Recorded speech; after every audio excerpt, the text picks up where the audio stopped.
मान्यता election कमिशनकडे registered असल्यामुळे मिळाली होती। वेळोवेळी त्यांनी घटनेमध्ये सुधारणा केल्या। 1999ची घटना, त्यानंतर 2018मध्ये त्याच्यामध्ये काही बदल करण्यात आले। त्या बदलानुसारच 2018मध्ये गटनेतेपद हे एकनाथ शिंदेंना उद्धव साहेबांनी दिलेलं होतं। त्या सगळ्या बदलांच्या ठरावांवर सुद्धा अनेकदा Eknath Shinde is one of the signatories आणि मुख्यतः पार्टीमध्ये ऑर्गनायझेशनल जे इलेक्शन्स झाले पाहिजे ते सुद्धा सातत्याने होताना आपल्याला दिसलेले आहे। त्याची सुद्धा मांडणी करण्यात आलेली आहे। त्यानंतर हा मुद्दा सुद्धा महत्त्वाचा आहे की जेव्हा 2019 पासून ज्या निवडणुका 2014 पासून ज्या झाल्या त्याच्यामध्ये सुद्धा सातत्याने उद्धव बाळासाहेब ठाकरे यांच्या सहीने पक्षाचं नियंत्रण आणि पक्षाचे निर्णय घेतले जात असल्यामुळे त्याच्याच आधारे एकनाथ शिंदेंसह सगळ्या पळून गेलेल्या आमदारांना AB फॉर्म देण्यात आले होते आणि त्यांनी निवडणूक लढले होते। त्यामुळे शिवसेनेचं धनुष्यबाण हे चिन्ह आणि शिवसेना हे नाव त्या सगळ्यांना उमेदवार म्हणून उद्धव ठाकरे यांच्याच सहीने प्राप्त झालेलं होतं आणि त्यावेळेस कोणी ऑब्जेक्शन घेतलं नाही। हा मुद्दा महत्त्वाचा आहे। आता एखाद्या इंडिव्हिज्युअल व्यक्तीने ऑब्जेक्शन घेणं हा मुद्दा जरी सोडला तरी कॉन्स्टिट्यूशनल अथॉरिटी असलेल्या आणि त्या पदांवर बसलेल्या म्हणजे राज्यपाल, त्यानंतर विधानसभेचे तेव्हाचे अध्यक्ष, त्यानंतर विरोधी पक्षनेते, त्यानंतर जे सहभागी होते युती सरकारमध्ये त्या पक्षाचे प्रमुख नेते आणि कोणत्याही न्यायालयाने किंवा निवडणूक आयोगाने कधीही या संदर्भात आक्षेप घेऊन असं म्हटलं नाही की शिवसेना ही बेकायदेशीररित्या ही पार्टी सुरू आहे, त्याच्यावरचे जे सिग्नेटरी उद्धव ठाकरे आहेत ते आम्हाला अमान्य आहे असं कोणीच म्हटलेलं नाही। त्यामुळे एकीकडे आपण शिवसेना पक्ष हा उद्धव बाळासाहेब ठाकरे चालवतात, त्यांच्या सहीने तो पक्ष नियंत्रित होतो चालतो हे मान्य करायचं आणि दुसरीकडे आपणच नंतर नकार द्यायचा। 2018ची घटना एकीकडे इलेक्शन कमिशननी सांगायचं की आमच्याकडे अस्तित्वातच नव्हती, त्याच्यामध्ये सुधारणाच केल्या नाही। मग एकनाथ शिंदेंना इलेक्शन कमिशननी सूचना द्यायच्या की तुम्ही 2018च्या याच्यामध्ये पक्ष घटनेमध्ये सुधारणा करून घ्या। हे सगळे उल्लेख जे आहे ते सातत्याने महत्त्वाचे म्हणून आलेले आहे। आज जो सादिक अली केसचा संदर्भ आलेला आहे तो मुद्दामून आपण लक्षात घेतला पाहिजे की सादिक अलीची केस 1971-72 मध्ये डिसाईड झालेली आहे। त्यावेळेस पक्षांतर बंदी कायदा अस्तित्वात नव्हता, 10 शेड्यूल अस्तित्वात नव्हतं आणि तरीसुद्धा सादिक अली केसमध्ये सांगितलेलं ज्युडिशियल विजडम म्हणजे न्यायिक शहाणपण हे मान्य करण्यात आलं सुभाष देसाईच्या केसमध्ये सुद्धा। आणि म्हणून या केसचा संदर्भ हा वारंवार आपल्याला येताना दिसतो आणि 3 न्यायाधीशांचं हे खंडपीठ होतं सादिक अलीचा निर्णय देताना, सादिक अली विरुद्ध निवडणूक आयोग। आता या केसची पार्श्वभूमी सुद्धा अशी आहे की तेव्हा एक अत्यंत ताकदवान असलेला काँग्रेस नावाचा स्वातंत्र्यपूर्वीपासून अस्तित्वात असलेला पक्ष फुटला होता आणि इंदिरा गांधींनी तेव्हा काँग्रेस जे या नावाने आपला पक्ष किंवा आपला गट स्थापन केला आणि जे ज्येष्ठ काँग्रेसमधले नेते आणि कार्यकर्ते होते त्यांनी काँग्रेस ओ नावाचा पक्ष स्थापन केला। आता ते जे काय आपण काय गाय वासरू नाही, बैल खांद्यावर जू असलेलं म्हणजे नांगर असलेलं जे चिन्ह होतं ते चिन्ह आम्हाला मिळालं पाहिजे असं दोन्ही गटांनी भांडण केलं होतं आणि ते चिन्ह इंदिरा गांधींच्या काँग्रेस जेला देण्यात आलं होतं त्यावेळेस तर ते देण्यात आलं होतं चिन्ह, त्याला आव्हान देण्यात आलं होतं। सादिक अली म्हणजे काँग्रेस ओचे तेव्हाचे प्रमुख त्यांनी ते आव्हान दिलं होतं। त्याच्यामध्ये न्यायालयाने हे नक्की केलं होतं की बहुमत चाचणी कशा पद्धतीने झाली पाहिजे आणि निवडणूक चिन्ह आदेश सिम्बॉल ऑर्डर जे आहे परिच्छेद 15 त्या अंतर्गत वाद सोडवण्याचा पूर्ण अधिकार निवडणूक आयोगाला आहे असं सांगितलेलं होतं आणि बहुमत चाचणीचे निकष 3 जे दिले होते ते महत्त्वाचे आहे की संख्याबळ कसं ठरवायचं आणि त्याच्यामधलं लोकशाही तत्व कसं ठरवायचं। त्यामुळे हा जो निकाल आहे तो सुभाष देसाईच्या केसमध्ये न्यायालयाने कन्फर्म केला। म्हणजे सुभाष देसाईंची केस ही 2024 मध्ये डिसाईड झालेली आहे आणि त्याच्या आधी 10 शेड्यूल हे अस्तित्वात आलं होतं।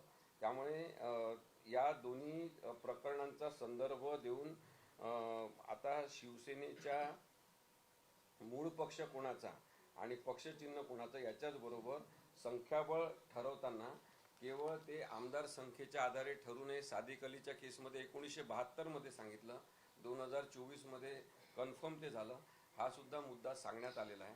मग हे सगळं माहिती नाही आहे का कोणत्या राजकीय नेत्यांना? सगळ्यांना माहिती आहे, पण तरी मग 2/3 बहुमताचा मुद्दा काढायचा, जो की 2003 मध्ये रद्द झालेला आहे कायद्यातून. आणि त्या अनुषंगाने पाहिलं तर सगळे जण जे आमदार तेव्हा पळून गेले होते ते अपात्र ठरतात. आणि तशा पद्धतीने पक्ष फोडला असेल तर त्या व्यक्तींना पक्ष देता येत नाही. हा मुद्दा सगळ्यात महत्त्वाचा आज मांडण्यात आलेला आहे. आता त्या अनुषंगाने पाहिलं तर जे नंतर आत्ता एवढ्यात 6 खासदार शिवसेनेचे फुटून गेलेले आहेत ते सुद्धा 2/3 बहुमताने गेलो म्हणून ते अपात्र ठरत नाही असं नाही, ते सुद्धा ऑन दी स्पॉट अपात्र असलेले 6 खासदार आहेत. तर कायदा गुंडाळून ठेवणारी ही जी राजकीय व्यवस्था निर्माण होत आहे ती मुळातच संविधान विरोधी आहे. हा मुद्दा आज मांडण्याचा प्रयत्न कपिल सिब्बल सरांनी केला आणि पुन्हा एकदा तो अधोरेखित केलेला आहे. यासोबतच मगाशी जे सकाळी मुद्दे सांगितले होते ते सुद्धा मुद्दे प्रामुख्याने आलेले आहेत. क्रॉस वोटिंग पासून विधानसभेच्या नंतर पक्षप्रमुख उद्धव ठाकरेच आहेत हा, आणि मुख्य नेता असं कोणतंही पद शिवसेनेच्या घटनेमध्ये कोणत्याच नाही. 2018 पर्यंतच्या त्याच्यानंतरच्या बदलांमध्ये कुठेही मुख्य नेता हे पद नाही. पण कोणी त्यांना लिहून दिलं असेल हे ठराव वगैरे आपल्याला माहित नाही. एकनाथ शिंदे आणि त्यांच्यासोबत पळून गेलेल्या लोकांनी मुख्य नेता म्हणून एकनाथ शिंदेची नियुक्ती झाली असं स्वतःच एकनाथ शिंदेंनी, म्हणजे आमदारांच्या एका गटाने हे जाहीर करायचं जे कायद्यातच बसत नाही. या सगळ्यांकडे बघताना याचे अर्थ काढताना मुख्यतः विधानसभेमध्ये जेव्हा अपात्रतेची सुनावणी झाली त्याच्यामध्ये चुकीचे अर्थ लावण्यात आलेले आहे आणि सर्वोच्च न्यायालयाच्या 5 न्यायाधीशांनी मान्य केलेलं आहे. त्यामुळे संपूर्ण प्रकरण कुठेही पुन्हा न पाठवता याचं पुन्हा कुठेही पुनर्निरीक्षण करण्याची गरज बिलकुल नाही. आणि 3 न्यायाधीशांचं न्यायपीठ संपूर्ण निर्णय या प्रकरणावर देऊ शकते. म्हणजे शिवसेना कोणाची, धनुष्यबाण हे पक्षचिन्ह कोणाचं, याच्यावर पूर्ण निर्णय न्यायालय देऊ शकते. त्यासोबत पात्र अपात्र कोण याबद्दलचा निर्णय आणि पात्र अपात्रतेचे निकष ठरवण्यात आलेले आहेत ते पाळले की नाही याबद्दलचा संपूर्ण निर्णय देण्याचे सगळे हक्क या 3 न्यायाधीशांच्या न्यायालयाला आहे. कपिल सिब्बल यांनी सवाल केला की विधानसभा अध्यक्षांनी मार्यादा ओलांडलेली आहे, पक्षाच्या घटनेत लक्ष घालण्याचा अधिकार त्यांना कसा, असा सवाल उपस्थित केला. बघा, त्यावेळेस जी सुनावणी सुरू होती विधानसभा अध्यक्षांसमोर तेव्हा त्यांनी एक मुद्दा काढला की मला पक्ष घटना कोणती रजिस्टर आहे ते पाहायचं आहे. आणि मग त्यांनी विचारणा केली केंद्रीय निवडणूक आयोगाकडे की शिवसेनेची कोणती घटना तुमच्याकडे रजिस्टर आहे ती मला द्या. आणि मग खोडसाळपणा किंवा एक राजकीय गुन्हेगारी तिथून सुरू झाली आणि निवडणूक आयोगाने काहीतरी चुकीची माहिती यांना दिली. या आधारे कपिल सिब्बल सरांनी हे युक्तिवाद करताना सांगितलं की तुम्हाला घटना कोणती तिथे रजिस्टर आहे वगैरे याचा काहीच संबंध नाही आहे, पक्षविरोधी काम झालेलं आहे का हे पाहायचं आहे अपात्रतेमध्ये. आणि ते न पाहता त्याच्यामध्ये पळवाट शोधण्यासाठी मग पक्ष घटना हे ते सगळं जे विधानसभा अध्यक्षांनी पाहिलं तो त्यांच्या अधिकार क्षेत्राचा भाग आहे का हा प्रश्न आज कपिल सिब्बल सरांनी न्यायिक महत्त्वाचा मुद्दा म्हणून उपस्थित केलेला आहे. सर, उद्या खरं तर कपिल सिब्बल यांचा युक्तिवाद स्वीकारत आहे. शिंदे गटाचे जे वकील आहेत नोकरी युक्तिवाद करणार, एकंदरीत हा केस आहे किंवा हा निकाल कधीपर्यंत लागणं अपेक्षित आहे? मी आधी सुद्धा सांगितलेलं आहे की जे दिशाभूल करतात, जे सातत्याने खोटेपणाचाच खेळ मांडतात, असत्य कथन करतात, त्यांना असत्य हे सत्य आहे सांगताना प्रचंड मोठा कालावधी लागतो, खूप परिश्रम करावे लागतात. कारण की सगळे कागदपत्र जे आहेत ते एकनाथ शिंदे यांच्या विरुद्ध आहे. सगळे कागदपत्र हे दाखवतात की शिवसेना हा पक्ष उद्धव ठाकरेंचा आहे, धनुष्यबाण हे उद्धव ठाकरेंचा आहे. त्यामुळे खोटारडेपणा सत्य म्हणून प्रस्थापित करायला जास्त वेळ लागू शकतो, हे नेहमीचं वास्तव आहे. जगामध्ये सगळीकडेच तसं होते. त्यामुळे त्यांना खूप जास्त वेळ लागेल, पण किती वेळ लावला तरी सत्य जे आहे ते आता झाकल्या जाऊ शकत नाही आणि सत्यच आता उजागर होऊन सुप्रीम कोर्टामध्ये प्रकट होणार आहे असं मला वाटतं. केस लांबवली जाईल यासाठी लांबून झाली तर आणखी किती लांबून? नाही, आता जसं सुप्रीम कोर्टाचं जे काही ठरलेलं दिसते की साधारणतः दर आठवड्यातले 2-3 दिवस या केसची सुनावणी घ्यायची, म्हणजे मंगळवार, बुधवार, गुरुवार घ्यायची सुनावणी, असंच जर सुरू राहिलं तर आणखी पुढच्या 15-20 दिवसामध्ये ही केस पूर्ण समाप्त होऊ शकते आर्ग्युमेंट होऊन, आणि त्यानंतर निकाल होऊ शकतो. निकाल साधारण ह्या महिन्यात किंवा पुढच्या महिन्यात तर लागेल. मला वाटते की पुढच्या महिन्यात निकाल नक्की लागेल, कारण की संपूर्ण युक्तिवाद झाल्यानंतर सुद्धा काही लगेच निर्णय होणार नाही. ते निर्णयासाठी काही काळासाठी राखून ठेवतील आणि 3 न्यायाधीश आहेत, ते आपापला निर्णय, तिघांचं खंडपीठ. हां, ते तिघांचं खंडपीठ आहे, ते आपलं सगळ्यांचं म्हणणं तपासतील, कोणाचं डिसेंटिंग मत असेल ते क्रॉस चेक करतील आणि त्या चर्चेअंती त्यांचा निर्णय नक्की होईल.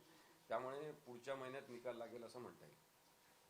त्याला काही डेडलाईन अशी सुप्रीम कोर्टाने घालून दिली की बाबा तपास झाला. सुप्रीम कोर्टाने स्वतःच डेडलाईन घालून दिलेली आहे की ज्या प्रकरणांचा युक्तिवाद पूर्ण होतो त्याच्यावर साधारणतः सुनावणीनंतर 3 महिन्याच्या कमी कालावधीमध्ये निकाल झाला पाहिजे. त्यामुळे 3 महिन्यांच्या जास्त कालावधी लागू नये असं त्यांनीच सांगितलेलं आहे. आता 3 महिने झालेत का? सुनावणी झाल्यानंतर, संपूर्ण सुनावणी झाल्यानंतर निकाल राखून ठेवू नये 3 महिने, असा त्यांचाच निर्णय आहे. असं होऊ शकतं ना, 3 महिने पुन्हा राखून दिलं तर पुन्हा लांब.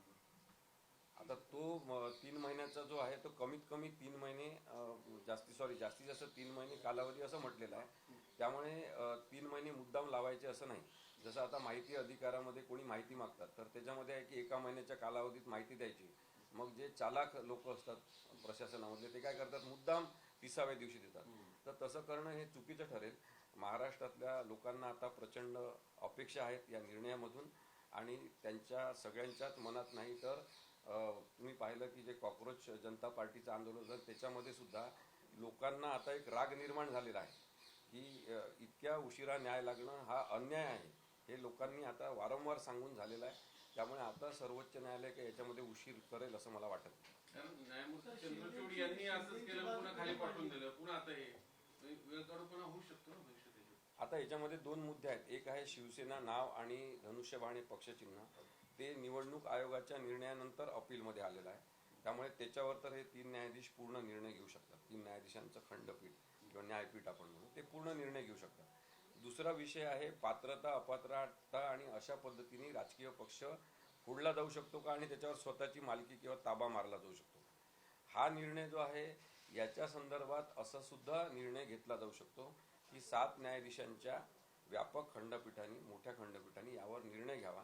कारण की 5 न्यायाधीशांच्या न्यायपीठाने जस्टिस चंद्रचूड आणि त्यांच्यासोबतच्या 4 जणांनी हा ऑलरेडी निकाल उद्धव बाळासाहेब ठाकरे यांच्याच बाजूनी देऊन ठेवलेला आहे. केवळ अंमलबजावणीसाठी राहुल नार्वेकरांकडे पाठवला होता, पण त्यांनी त्याच्यामध्ये पूर्ण न्यायिक खोडसाळपणा केला असं माझं म्हणणं आहे. आता साधारण उद्या परत सुनावणी उद्या आहे की शिंदेचे वकील कधी वादू करतील? उद्यापासून मांडणार आहे ते आता अजून पण कपिल सिब्बल सरांना 1 तासभराचा कालावधी लागेल युक्तिवाद संपूर्ण त्यांचा करण्यासाठी, आणि त्याच्यानंतर लगेच जर कोर्टाला सुरू करायचं असेल तर ते कामकाज सुरू होऊ शकते. पण मला वाटते उद्या एकनाथ शिंदे किंवा निवडणूक आयोगातर्फे बाजू मांडण्याची सुरुवात होण्यापेक्षा पुढच्या तारखेला